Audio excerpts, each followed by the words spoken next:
Bienvenue sur ma chaîne, il est une référence pour l'équipe dirigée par Gerardo Martino, sa destination est avec les Portland Timbers.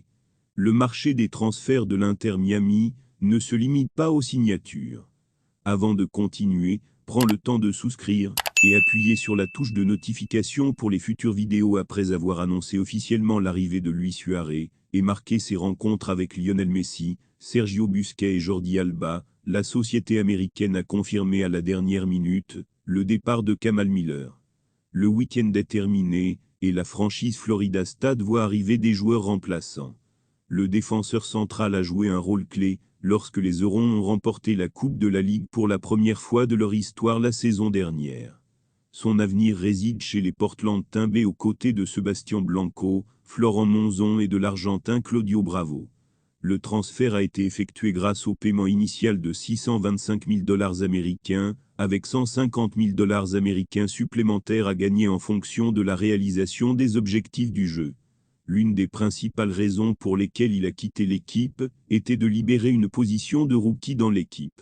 Le départ de Miller donne aux Pink l'occasion de continuer à rechercher des talents internationaux pour renforcer leur défense, même au détriment d'un joueur expérimenté. Certains suggèrent que Gerardo Martino a appelé Marcos Rojo, mais le défenseur de Boca exclut un déplacement à Marcos.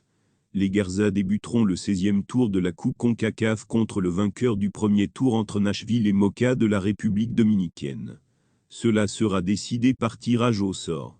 Dans ce contexte, l'équipe dirigée par Tata Martino, qui comprend l'Argentin Facundo Faria, Thomas Avilés, Nicolas Stefanelli et Franco Negri disputera la Ligue des Champions. Castroza est l'une des 5 équipes qui ne se sont pas qualifiées pour le premier tour de la principale compétition interclub de la CONCACAF, avec un total de 27 équipes. La compétition continentale est une version élargie du championnat connu sous le nom de Ligue des Champions, et le vainqueur recevra un billet pour la Coupe du Monde des clubs, qui se tiendra aux États-Unis en 2025. Le 16e tour aura lieu du 5 au 14 mars, les finales du 2 au 11 avril, les finales du 23 avril au 2 mai, jusqu'au 2 mai, la finale aura lieu le 2 juin. 2024 est une grande année pour l'équipe nationale argentine. L'Albiceleste est prête à disputer la Copa América en Amérique, et on sait déjà que ce sera le dernier match d'Angel Di Maria. Mais cela pourrait être la dernière danse pour les deux piliers de l'équipe, l'entraîneur Lionel Scaloni et le capitaine Lionel Messi. L'entraîneur a posé des questions sur sa continuité après avoir remporté la compétition pour la Coupe du Monde sud-américaine au Brésil en 2026. Et dans les prochains jours aujourd'hui, le journaliste Gaston Edul a confirmé qu'il le fera.